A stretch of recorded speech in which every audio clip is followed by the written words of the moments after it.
আমাদের মনে হয়েছে বেগম জিয়া সেই স্পিরিটটা আছে, তিনি সেটা লালন করেন। তরুণদের সাথে কাঁধে কাঁধ মিলে তিনি আবারও এই যে অভ্যুত্থান পরবর্তী বাংলাদেশ, সেই বাংলাদেশে এগিয়ে নিয়ে যেতে পারবেন। এই মানুষটা খুব বেশি প্রয়োজন। এই মানুষটা আজকে আইসিইউতে আছেন, আমাদের আসলে হৃদয় রক্তকরণ হয়। সেই জায়গা থেকে আমরা মনে করি যে বেগম জিয়া কোনো নির্দিষ্ট কোনো দলের না, বেগম জিয়া এদেশের গণতন্ত্রের জন্য লড়াই করেছেন, এদেশের সবার, আমাদের সবার। সেই জায়গা থেকে তিনি আজকে আইসিইউতে আছেন, একদম খুবই ভালনারেবল সিচুয়েশন আছে। সেই জায়গা থেকে আমরা মহান রবের কাছে দোয়া করতে পারি।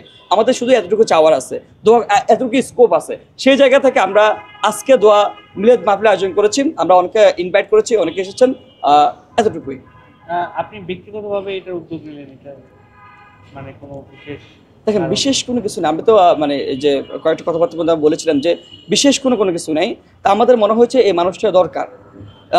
একটা মানুষ বিগত দিনে দেশ গড়ার পিছনে তার অনেক অবদান আছে। একমাত্র স্মার্ট সিটি বসুন্ধরা, আধুনিকতায় এক ধাপ এগিয়ে। সেই জায়গা থেকে এখন একদম মুমূর্ষ অবস্থা।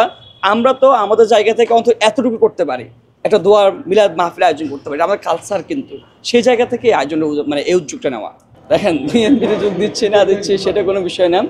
মানে আমার বেসিক্যালি মনে হয়েছে, দেখেন কয়েকদিন আগে যখন হাসিনার রায় দিল, তখন হচ্ছে কি আমরা হুট করে একটা বিষয় মাথায় আসলো যে না, আমরা যারা বিগত দিনে যারা আন্দোলন সংগ্রাম করেছি তাদের জন্য আজকে একটা বিশেষ দিন, স্বস্তির দিন, সবাই মিলে একটা মোলাকাত করে, দেখা সাক্ষাৎ করে, খাওয়া দাওয়া করে, তো হুট করে ওই আয়োজনটা করা।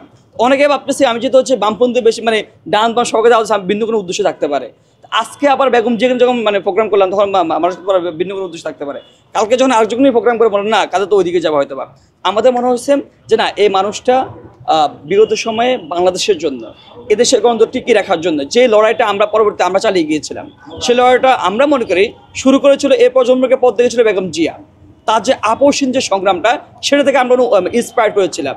আমাদের মনে হচ্ছে যাদেরকে অনুকরণ করেছি তাদের জন্য আমাদের কিছুটা হলেও একটু দেওয়ার আছে। কোথায় যাব না যাব সেটা কোনো ম্যাটার না। এখানে আমার বিগত কর্মকাণ্ড কিংবা আগামী কর্মকাণ্ড দেখে বুঝতে পারবেন যে এসব প্রশ্ন কোনো কোনো ম্যাটার করে না। এখানে তারুণ্য ধর্মে হচ্ছে কোনো কিছু হচ্ছে কারোর সাথে আপোষ না করা। সেই জায়গাটায় আমরা বেগম জিয়ার মধ্যে সেই গুণটা আমরা দেখেছি। তো তরুণ হিসেবে আবার বাংলাদেশপন্থী যে রাজনীতিটা, মানে সব কিছুর উর্দিকে রাজনীতি, বাংলাদেশপন্থী রাজনীতি, সেটা আমাকে আইডল হিসেবে অনুকরণ করো। আপনি দেখেন বেগম জিয়া কিন্তু সময় কিন্তু যে একতরফা যে নির্বাচনের কথা বলে 96 সময়, তিনি চাইলেও কিন্তু হচ্ছে হাসিনার মতো তিনি একদম 1000-1500 লাশ পরে তিনি থেকে যেতে পারতেন ক্ষমতার মধ্যে, আমরা দেখেছি। কিন্তু তিনি সেটা করেন নাই।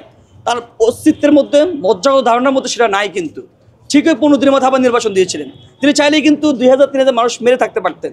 তা আমাদের মনে হয়েছে এই যে গণতন্ত্র উদ্ধার, এই যে মানুষের যে বাক স্বাধীনতা, আমরা শুধু বলি যে বুকিশ ভাষায় বলি যে গণতন্ত্রের মধ্যে সকল কিছু সার্বভৌমত্ব অধিকার মালিক হবে এদেশের জনগণ, সেটাকে বাস্তব রূপ দান করা কিংবা ক্ষমতায় গিয়ে সেটাকে শুধুমাত্র বইয়ে কিংবা ওই যে আমরা কথা বললাম যে কাজের গরু কিতাবে আছে গোয়ালে নাই, যে এই যে মনোভাবটা ভেঙে দেওয়া, সেটা আমরা দেখেছি বেগম জিয়ার মধ্যে। আমরা দেখেছি, আমরা বারবার করে একটা বিষয় বলতেছি যে বেগম জিয়া আসলে কোনো ব্যক্তি, কোনো নির্দিষ্ট কোনো দলের নাম।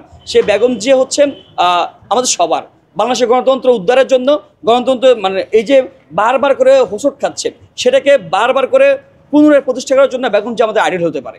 এই জায়গায় দেখেন খালেদা জিয়া এখন কোন পর্যায়ে আছে, উনি আইসিইউতে আছে। দেখেন, একটা হচ্ছে আইসিইউতে থাকা, আপনি তারতম্যটা বুঝতে পারেন। অবশ্যই কি যদি এমন সময় এমন পরিস্থিতি কেউ পরে, অবশ্যই আমরা সেই আয়োজনটা করবো। আমাদের বিগত দিনের কর্মকাণ্ড এবং আগামী দিনের কর্মকাণ্ড, সেটা অবশ্যই আমরা করতেই হবে যে আসলে এটা কোনো ভিন্ন কোনো উদ্দেশ্য নাই। এটা অবশ্যই আমাদের মন থেকে, প্রাণ থেকে, অ্যাজ এ মুসলিম হিসেবে, এই অঞ্চলের কালচার হিসেবে আমরা দায়বদ্ধ জায়গা হিসেবে আমরা এই আয়োজনটা করেছি।